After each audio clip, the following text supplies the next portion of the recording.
Chapter 2168. The prologue begins. He told me that I was his daughter, Zhuzheng, so I could eat whoever I wanted. Zhuyu is just a 2 or 3-year-old child, and his understanding of the world is not enough. Jang E smiled, not knowing how to explain it. You can devour lizard men at will, but not humans like you. Zhuyu nodded. Well, that's what Aunt Li Lingxua told me later. That's why I came out hunting. Brother, she looked at Jang E. Isn't what I did right? Yes, that's right. Of course it's right. But this action is very dangerous. Jang E wanted to take Zhuyu back. She had already caused enough panic to the Wulwan Empire and also indirectly helped Huashu Kingdom delay for a long time. If she continues to stay here, the Wulwan Empire will definitely try every means to kill her. Zhuyu, come back with your brother. We have a lot of delicious food there. How about giving it all to you? Jang E patiently and kindly persuaded him, who knew that when Zhuyu heard these words, his eyes suddenly became alert.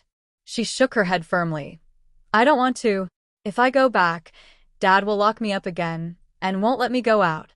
Jang E thought of Zhuzheng and nodded with a smile. That's indeed his style. But if you stay here, you might die. Zhuyu thought for a moment and replied, yes, indeed. They later sent some very powerful lizard men to kill me. But Zhuyu was very smart and managed to dodge them all. When she said this, she lowered her head and a glimmer of excitement flashed in her eyes. It's like hide and seek, so fun. I love it. So, I don't want to go back yet. Jang E thought at this time that she had a rebellious madness in her bones. Jang E did not force Zhuyu to do anything she didn't want to do. So he said, how about this? I'll give you a new communication device. This one can only communicate with me through a single line, and you don't have to worry about being discovered by the lizard men. If you're in danger, you can contact me at any time, and I will get there as quickly as possible. Also, his voice deepened, like a strange uncle coaxing a little girl. If you find anything interesting here, please share it with me first, okay? Zhuyu looked at the miniature communication device Jang E handed over, then at the jam bread in his hand, blinked his eyes, and asked innocently, Brother, can you bring me some more food? Jang E asked, I have food, but where can you store it? He wanted to see if Zhuyu had any spatial abilities. Jang E couldn't explore all of his more than 500 special abilities, but since his abilities regarding time and space were similar to his, he was particularly interested in them. Zhuyu thought for a moment and took out a pink handkerchief from his pocket. Brother, look. She stretched out her hand and shook it, and the handkerchief turned into a bundle as big as a bedsheet. The bundle was unfolded and placed in front of Jang E. There were a lot of messy things inside, including drinking water and coarse food. This kind of ability? Jang E understood. Then he opened the alien space and poured out a lot of food and drinking water. These are enough for you to eat for half a month. Remember to keep in touch with me during this time. You can share anything with me. Jang E reached out and tentatively touched Zhuyu's head. She did not resist, but looked at Jang E with an innocent face, her eyes fixed on the food he gave her. Jang E raised the corners of his mouth slightly. He suddenly felt relieved.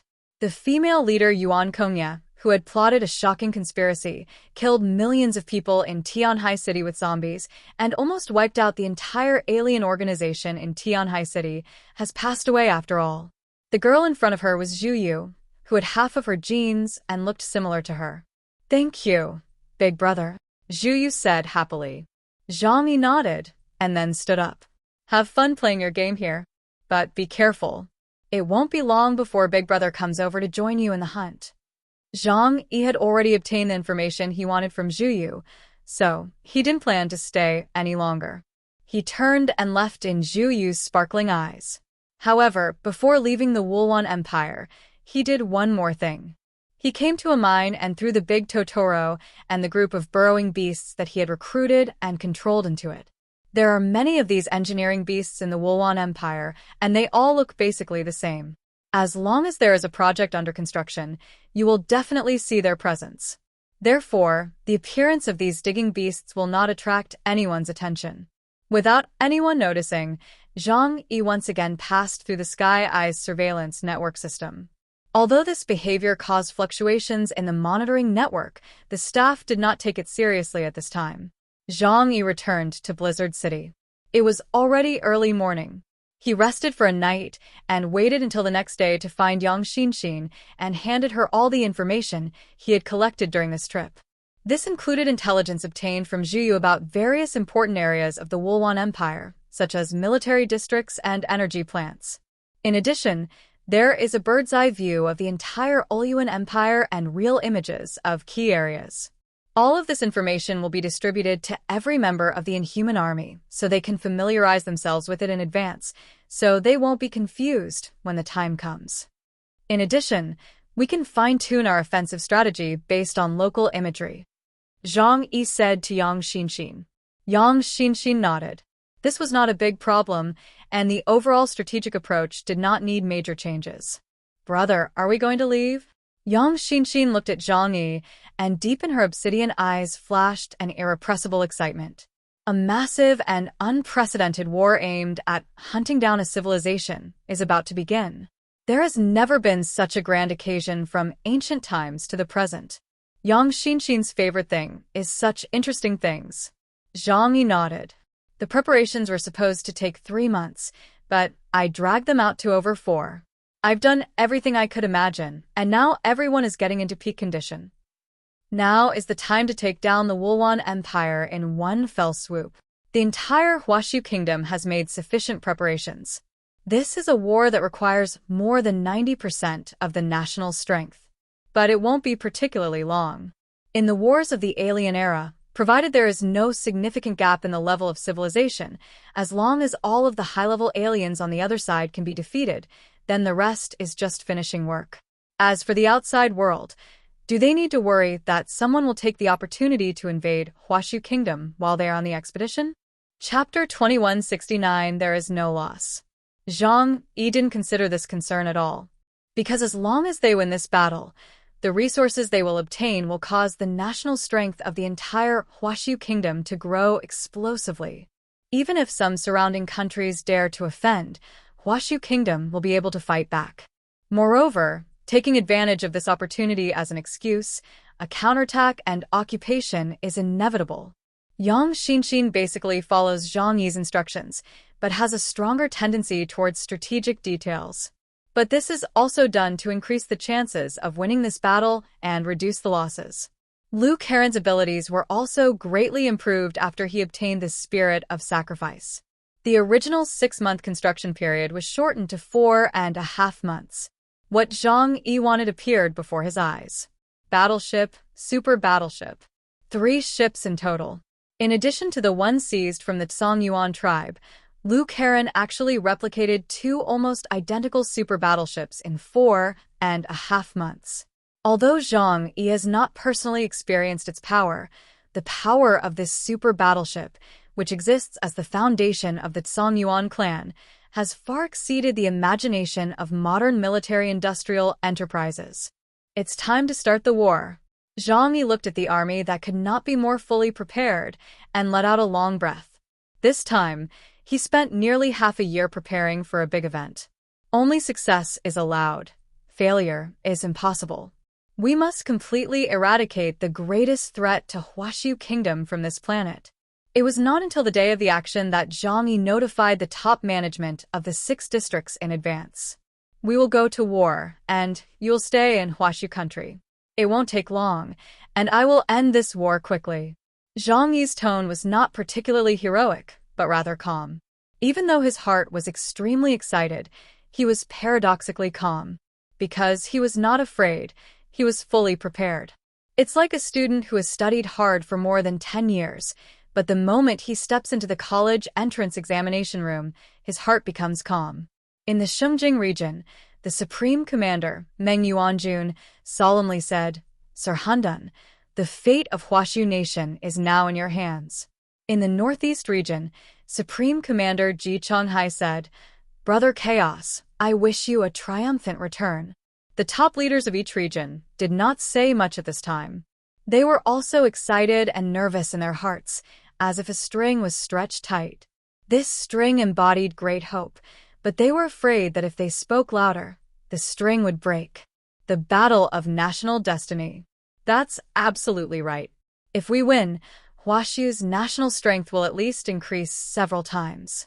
Lost? No, that outcome does not exist. On this day, the troops from the 6 regions gathered in secret and did not start to march to the border in a high-profile manner in order to avoid attracting the attention of other countries. But secretly, they have made preparations to deal with any emergency. In Blizzard City, the army began to gather. Inside the shelter, Uncle Yu is fully armored. As Liu Karen's strength increases, his strength will also increase. He takes the path of mechanical ascension, relying on the spirit of daring to fight and the support of a set of cyberpunk weapons. Now I'm not afraid of death. If I really lose an arm or a leg, I'll ask Miss Liu to buy me a new one. Uncle Yu said with a smile to Zhou Haimei, who was helping him put on his combat uniform. Before the war comes, using such a relaxed tone is also a kind of comfort to your loved one. What nonsense are you talking about? Zhou Haimei gave him a glare and carefully helped him put on his combat uniform. You will definitely come back safely. You will. Otherwise, I will not let you go. She muttered, and Uncle Yu smiled, his face full of happiness. Fatty Su, Deng Shintong, and Liu Karen were all fully equipped. Huahua was also squatting on the armrest of the sofa, wearing a special suit of armor, his eyes as big as copper bells, waiting to go into battle. Jang E was wearing a close-fitting armor. He looked at everyone's equipment, nodded with satisfaction, and then set out to find Brian and Professor Da Vinci. The man and the dog have been here for some time. Jang E never told them about the war plan, but just left them here. Brian naturally enjoyed it very much. As Fatty Su was an expert in the field of silicone, he and his dog often discussed things with each other, and it was like meeting a close friend, and they got along very well. Professor Da Vinci was so obsessed with studying the remains of the ghost walkers given to him by Jang E that he was reluctant to leave his villa. Jang E appeared at the door of the villa and knocked politely. After a while, a white robot came over and opened the door. "Welcome, Mr. Chaos." Jang E walked in with a smile and saw that the villa had been transformed into a large laboratory by Professor Da Vinci. It was filled with strange jars and some bizarre tissues that seemed to be the result of the crazy growth of biological cells. Professor Da Vinci sat on the sofa with a dull look in his eyes.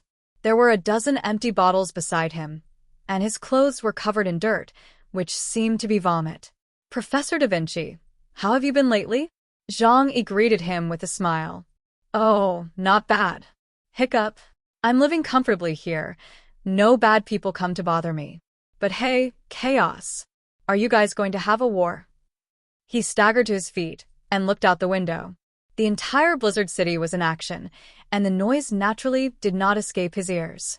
Jang E nodded with a smile. "Yes. Didn't you say before that you were willing to help us fight?" Professor Da Vinci took a sip of his wine and said, "Of course. After all, I also want to see the underground world. Hiccup, you have been preparing for a long time. I believe it will be safe this time." Jang E waited for a long time, but didn't see Brian. He couldn't help but ask curiously, "Where is Brian?" Professor Da Vinci's expression immediately turned gloomy. "Wait a moment," he said dissatisfiedly. Jang E blinked, not knowing what he meant. But soon, Jang E suddenly felt a shaking upstairs. Not only the floor, but even the walls were shaking. Earthquake? That's impossible. If that were the case, the intelligent system would have sensed the earthquake waves in advance and issued an alarm. After a while, about 3 or 5 seconds, the vibrating sound suddenly stopped. Brian rushed down the stairs, wearing only a pair of boxers. When it saw Jang E, it greeted him with a happy face. "Hey, Chaos, long time no see." It walked into the kitchen, took out a bottle of milk from the refrigerator, and gulped it down. "Ha, that's awesome." Brian sighed in satisfaction, then hurried upstairs again. "That's enough, you stinky dog. How long are you going to do this?" Professor Da Vinci said angrily. "With me. We'll try to get you more updates. Please like and subscribe and share the video with your friends. Love you all."